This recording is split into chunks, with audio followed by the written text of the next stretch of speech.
Lui qui a consacré sa vie à protéger la République islamique d'Iran. Ils ont eu Ramenei, ils l'ont tué. Les clés. Prenez votre destin en main, levez la tête. Arnaud Ruyssen. Bonjour à toutes, bonjour à tous et bienvenue dans Les Clés pour un numéro où nous allons essayer de comprendre ce qui se joue en ce moment à l'intérieur du régime iranien. La mort du guide suprême est-elle une bascule qui va précipiter la chute de ce régime théocratique autoritaire ?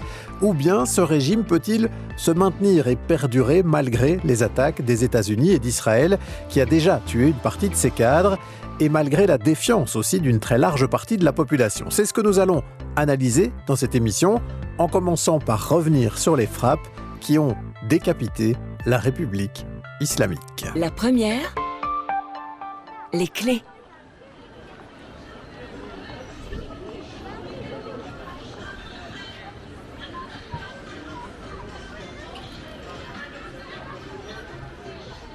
Téhéran, samedi 28 février, il est 9h40 du matin, heure locale, quand soudain, une série d'avions de chasse fendent le ciel.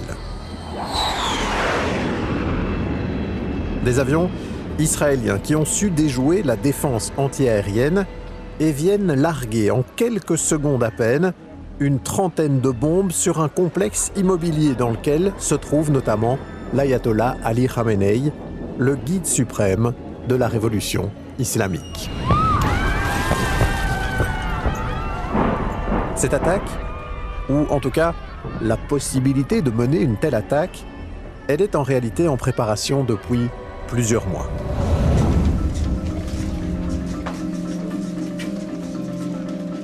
Selon plusieurs sources concordantes, la CIA et le Mossad, les services secrets américains et israéliens, traçaient depuis longtemps toutes les habitudes du guide. En assemblant un immense puzzle de données diverses, sources de terrain, décryptage de données informatiques ou téléphoniques, ils étaient visiblement parvenus à comprendre les routines quotidiennes du guide, ses déplacements et même à anticiper son agenda.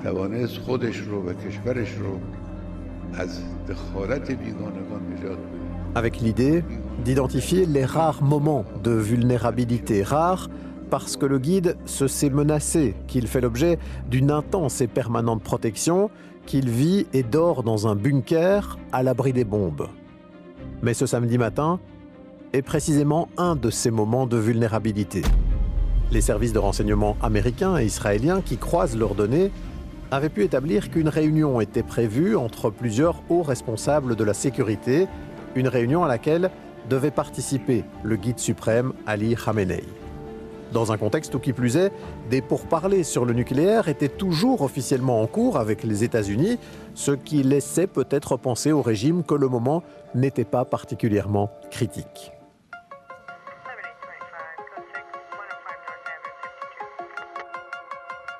C'est donc la confirmation de cette réunion qui va entraîner la décision d'attaquer.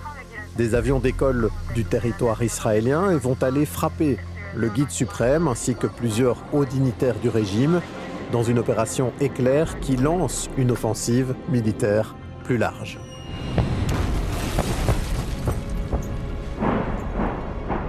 Toute la journée du samedi, le doute planera sur la réussite ou non de l'opération, mais au petit matin du 1er mars, les autorités iraniennes elles-mêmes confirment la mort d'Ali Khamenei, une information répercutée par un présentateur en pleurs à la télévision officielle.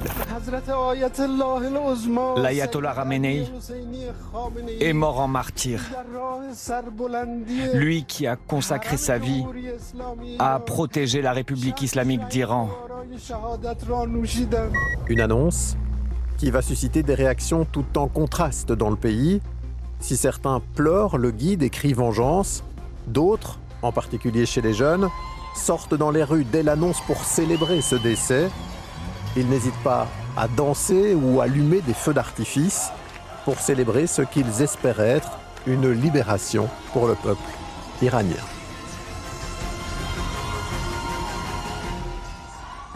Et avec nous pour commenter cette situation, il y a notamment Firouzeh Nahavandi. Bonjour. Bonjour. Merci d'être là. Vous êtes sociologue, professeur émérite à l'Université libre de Bruxelles. Vous connaissez très bien l'Iran, vous êtes iranienne d'origine. D'abord, votre avis sur ce moment, la mort du guide, qui lance en fait même cette opération. C'est mené au tout début de l'opération militaire. C'est potentiellement un tournant majeur pour l'Iran, en ce sens où c'était un personnage clé de ce régime. Oui, c'est un moment important pour l'Iran dans la mesure où l'ayatollah Khamenei contrôlait tous les rouages du système iranien, que ce soit en matière économique, que ce soit en matière militaire, judiciaire. Il était vraiment en haut de la hiérarchie et il était contesté de plus en plus par la population iranienne. Donc, même si beaucoup annonçaient depuis longtemps sa mort, parce qu'il était âgé, il était malade, il ne cessait de mourir d'une certaine manière, ça a été une surprise que ce soit de cette manière-là. Et oui, c'est un tournant parce que il contrôlait d'une main de fer l'Iran depuis 1989, même si avant il avait déjà des responsabilités. Donc, l'Iran perd, la République islamique, excusez-moi, perd quand même son parrain, en quelque sorte. Et on parle d'un personnage évidemment très visible qui symboliquement incarne aussi ce régime quand on voit les prises de parole à chaque moment important de l'Iran. C'est lui que l'on voit, c'est lui qui est en haut effectivement de cette hiérarchie un peu clé de voûte de ce système théocratique.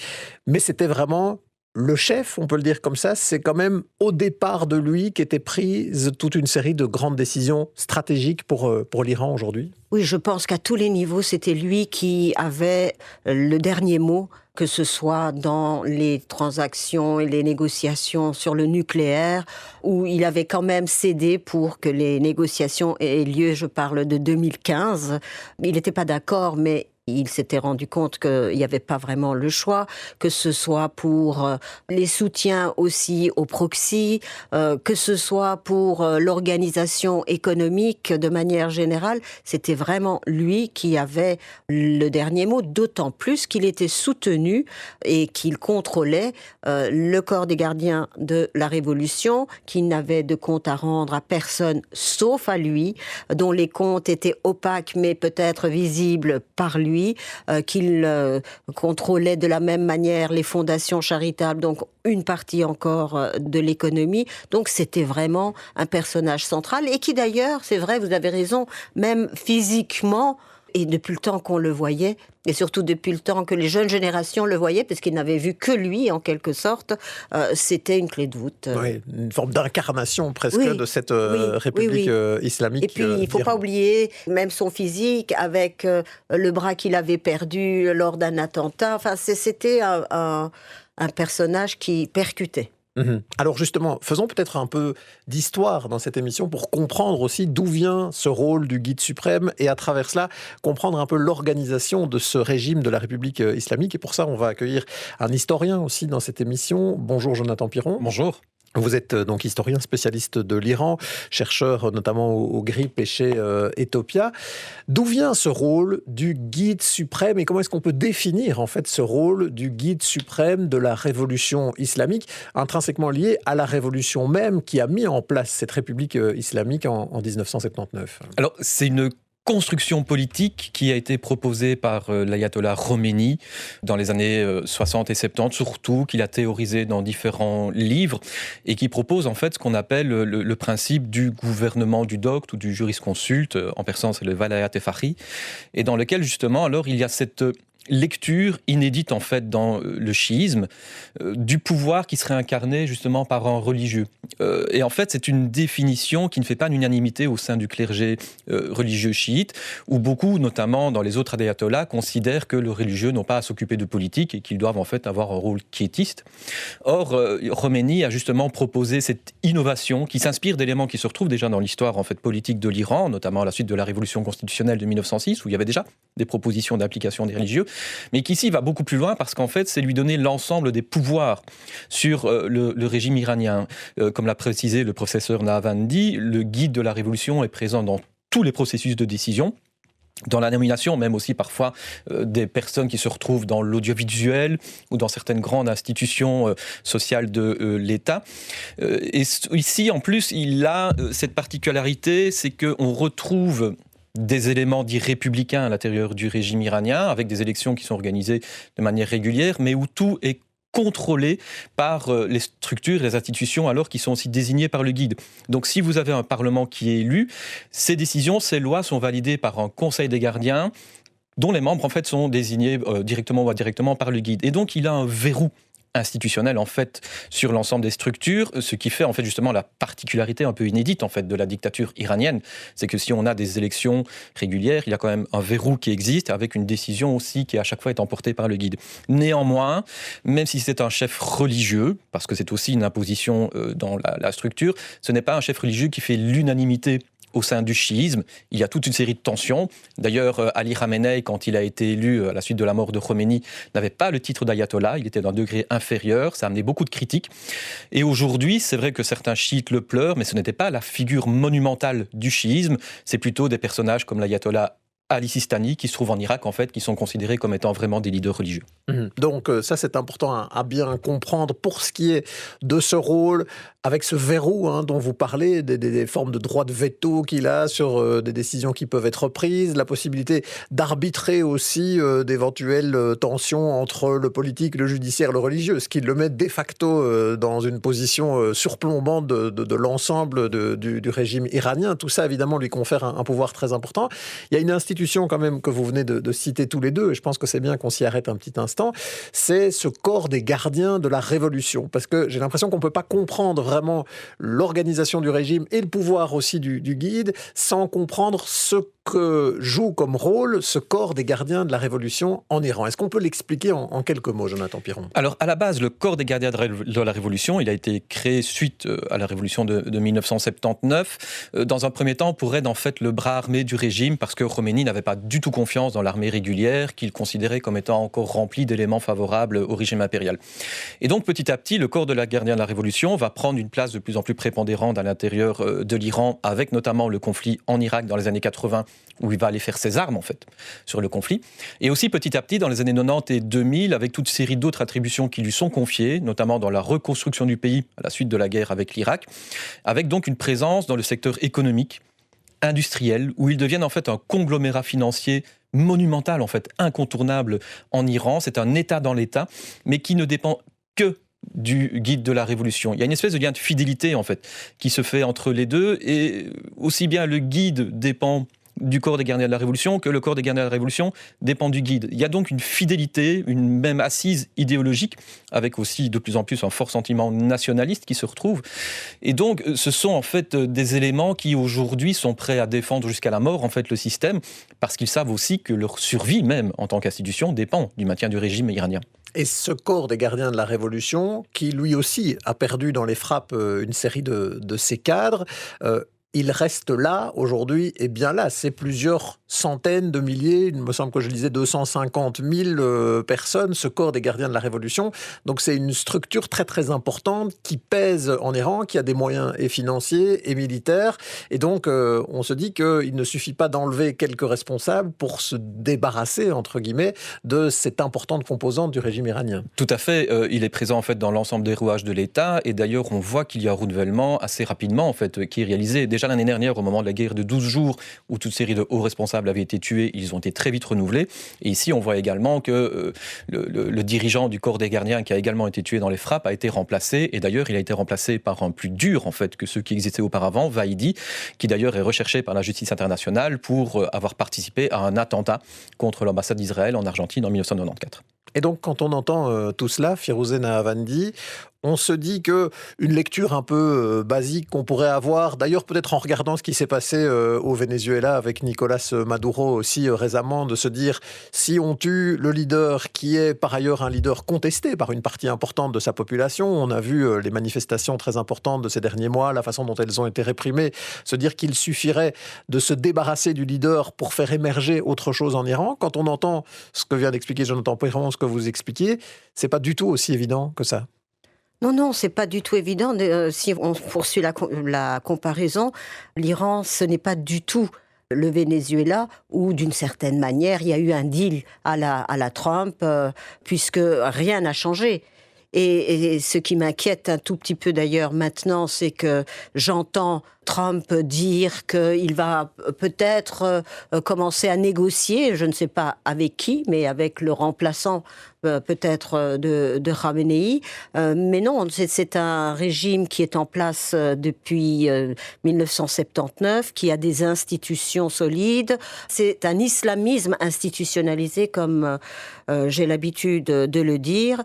Et donc, il ne suffit pas, effectivement, d'en éliminer la tête, d'autant plus qu'il avait déjà prévu, cette tête avait déjà prévu des remplaçants. Alors, il est vrai que la constitution de la République islamique prévoit toute une série d'étapes pour la nomination du remplaçant du guide. Il y a le comité des experts qui doit le nommer, mais il se fait qu'en Iran, Khomeini s'était autoproclamé d'une certaine manière, puis il avait nommé Khamenei, et Khamenei avait aussi envisagé des remplaçants, dont Raisi, qui était le président de la République, qui est mort dans un accident d'hélicoptère, on ne sait pas trop comment, mais on parlait en tout cas de son fils, Mojtaba, on parlait de plusieurs autres personnes, donc c'est un système qui s'est rodé au fil du temps. À chaque fois que quelqu'un a été assassiné ou est mort, il a été très très vite remplacé. Maintenant, on est dans des circonstances totalement différentes, dans un pays qui est bombardé, dans un pays où la population s'est soulevée et veut un changement de régime en majorité, et donc il ne suffit pas de tuer la tête pour que et que quelqu'un le remplace automatiquement. Mais donc on comprend qu'il y a à la fois des éléments de résilience dans ce régime, et en plus un régime qui avait anticipé le fait qu'il pouvait y avoir des responsables qui disparaissent, y compris le guide suprême, donc ça a été anticipé, et en même temps il y a un contexte qui est particulièrement compliqué avec ces frappes qui sont annoncées pour durer, avec des éléments de déstabilisation du régime, avec une économie aussi qui est en grande difficulté. Donc même si ce régime peut encore durer à vous entendre, il a aussi des éléments de déstabilisation très importantes qui fait qu'il va vivre de toute façon des heures extrêmement difficiles. Oui, mais je ne pense pas avoir dit qu'il va durer nécessairement. Ce régime a pour le moment les moyens et de riposter d'un point de vue militaire et de déstabiliser la région et de frapper même Israël. Il a le moyen de massacrer sa population, ce qu'il n'a pas hésité de faire, mais il y a un élément qui, à court, à moyen ou à long terme, est décisif, c'est qu'il a perdu sa légitimité. Il l'avait déjà perdu avant les massacres de janvier 2026, en particulier avec le mouvement Femmes, Vie, Liberté, des forces militaires qui s'épuisent, parce qu'elles ne sont pas infinies, pas d'aide vraiment extérieure, sauf des frappes des proxys. On l'a vu au Liban, où le Hezbollah a frappé sur Israël. Donc, dans ces conditions, ce régime ne peut pas continuer. Alors on va voir justement, ou essayer d'anticiper ce qui pourrait se passer. Mais d'abord un petit mot sur la transition telle qu'elle a été annoncée officiellement par le président iranien lui-même il y a quelques heures. Et on va voir ça en compagnie de Sarah Pousset. C'est un triumvirat qui assure l'intérim et dirige l'Iran depuis la mort du guide suprême. On y retrouve le président iranien Massoud Pezeshkian, chirurgien cardiaque de 71 ans. Il a été élu en 2024 pour 4 ans.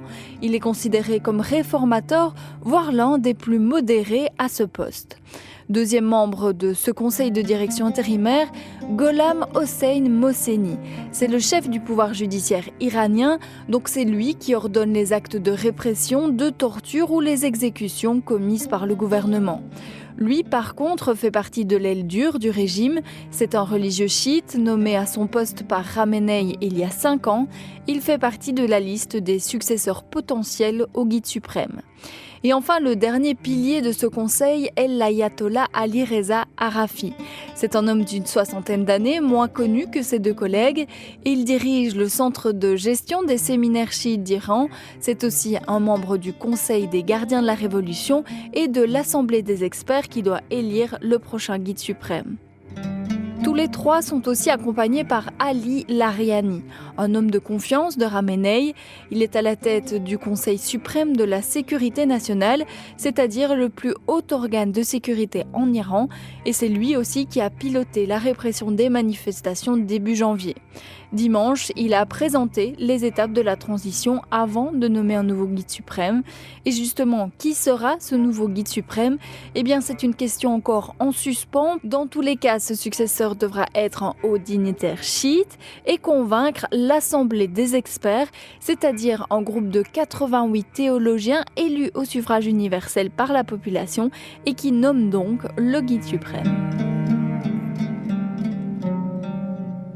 Alors Jonathan Piron, est-ce qu'on peut essayer de discerner quels sont les scénarios possibles dans ce qui pourrait se passer maintenant avec un régime, on l'a dit, affaibli par les frappes, en perte de légitimité par rapport à une très large partie de la population, affaibli militairement, affaibli économiquement, mais en même temps avec toute une série de composantes du régime qui veulent pouvoir durer parce qu'elles ont trouvé avantage évidemment à la mise en place du régime tel qu'il est aujourd'hui. Quels sont selon vous alors les scénarios possibles pour les jours et les semaines qui viennent? Alors, il y en a plusieurs, du probable à l'improbable. Une transition démocratique, je ne pense pas que ce soit vraiment possible dans le cadre actuel parce que l'opposition est trop fragmentée, ne parvient pas à s'organiser et le système de répression est toujours bien en place. On parle aussi de la potentialité du retour du fils du Shah, mais ça reste très compliqué aussi pour lui puisque pour le moment il n'y a pas de défection à l'intérieur du régime et aussi même s'il parvenait hypothétiquement à rentrer en Iran, il ne fait pas non plus complètement l'unanimité et on sait aussi qu'il doit s'entourer de toute série de composantes qui sont toujours présentes en Iran et c'est pour le moins aléatoire.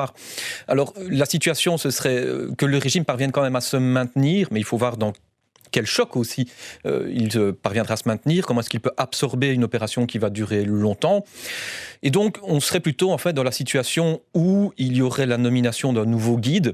Maintenant, on ne sait pas très bien comment ça va se réaliser. Est-ce que ça va être public ? Est-ce que le nom va être révélé tout de suite ou un peu plus tard ? Je pense qu'il y a quand même aussi cette volonté du régime de démontrer qu'il tient le coup et qu'il peut aussi assez rapidement en fait amener un successeur de Khamenei. Et donc, ce qui est possible en fait, c'est qu'on ait à la tête de l'Iran peut-être un plus radical, un plus dur, quelqu'un justement qui parvient à ressouder aussi les différentes composantes, parce qu'il faut aussi que le prochain guide soit quelqu'un qui fasse l'unanimité au sein des différentes factions. Le pouvoir iranien n'est pas complètement uniforme. Il y a toute série de composantes qui parfois s'opposent et donc il faudra que le guide parvienne justement à répondre aux ultra-radicaux mais aussi à avoir le soutien du corps des gardiens de la Révolution. Firuzena Avandi, est-ce que le risque d'une guerre civile est un risque possible quand on voit qu'on a une très large partie de la population qui veut se débarrasser de ce régime? On a vu ces personnes sortir, danser, chanter à l'annonce de la mort du guide suprême. Et en même temps, on a compris qu'il y avait des composantes et des éléments de permanence, de résilience dans ce régime qui ne va pas vouloir évidemment céder le pouvoir. Est-ce que l'idée d'affrontement interne dans la société iranienne est une possibilité? Bon, déjà, on est dans un affrontement qui existe en Iran entre une population qui se soulève et qui est les mains nues et un régime qui est armé jusqu'aux dents. Donc déjà, on a cette confrontation qui existe.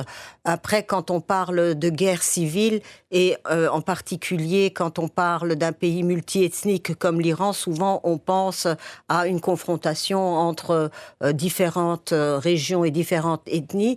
Il est vrai que dans certaines ethnies, comme chez les Kurdes ou chez les Baloutches, il existe des mouvements qui sont indépendantistes, par exemple, mais la majorité d'entre eux ne veulent pas de la décomposition de l'Iran. Donc, à ce niveau-là, Il faut voir ce que cela va mener, mais qu'il y ait une confrontation, oui, je pense qu'on y est déjà. C'est inévitable dans le cadre actuel où on a un régime qui ne veut absolument pas perdre le contrôle.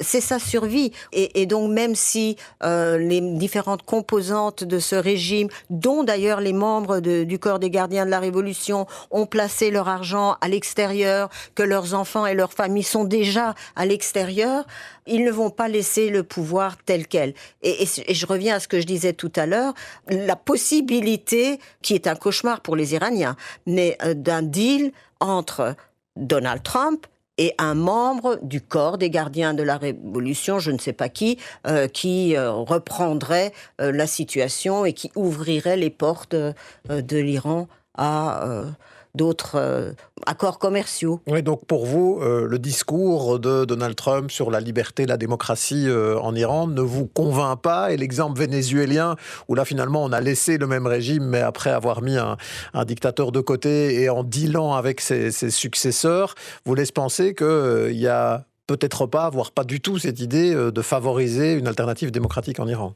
Alors je ne pense pas que la démocratie soit vraiment ce qui préoccupe Donald Trump. Pour le moment, il doit se sortir des affaires internes comme Epstein et compagnie. Il doit assurer ses élections, etc. Il veut s'en sortir sans que beaucoup d'Américains ne soient morts dans la région. Il veut s'en sortir, mais pas nécessairement en soutenant la population iranienne qui veut un changement de régime. Je ne pense pas que ce soit vraiment sa préoccupation. Sa préoccupation, c'est aussi d'affaiblir les Chinois, et il a beaucoup d'autres idées en tête. En quelques secondes, parce qu'on est au bout, Jonathan Piron, est-ce qu'il n'y a pas un risque que ce soit surtout la population iranienne, du coup, qui souffre maintenant de cette phase où on a à la fois d'un côté des bombardements et en même temps un régime qui pourrait de nouveau s'en prendre violemment à une population qui tenterait de se soulever? Le risque est déjà présent, elle souffre en fait. Aujourd'hui, on a déjà visiblement plus de 500 civils qui auraient été tués à l'heure actuelle. Elle a été durement réprimée par la répression de janvier. Donc les Iraniens d'ailleurs le disent aujourd'hui, on est entre le marteau et l'enclume d'une intervention extérieure et d'une répression intérieure.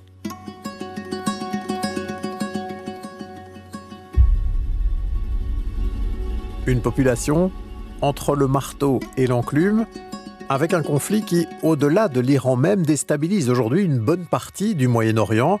Et on a bien compris dans cette émission que les artisans de ce régime, aux abois et acculés, mais n'ayant plus grand-chose à perdre, pourraient résister encore dans une stratégie jusqu'au-boutiste, avec alors toutes les conséquences que cela peut avoir pour la population iranienne et pour la région. Mais de cela, on en reparlera très certainement dans de prochaines émissions. Merci d'avoir choisi Les Clés pour vous informer. Merci à Jonathan Piron ainsi qu'à Firuzena Avandi, dont on va rappeler le titre du dernier ouvrage, Femmes iraniennes, évolution ou révolution. À la réalisation sonore de cet épisode, il y avait Antoine Duhartz, à la préparation Sarah Pousset et Arnaud Reussen. Et si vous souhaitez nous écrire, je vous rappelle l'adresse à laquelle vous pouvez nous envoyer vos suggestions et vos commentaires, lesclés@rtbf.be.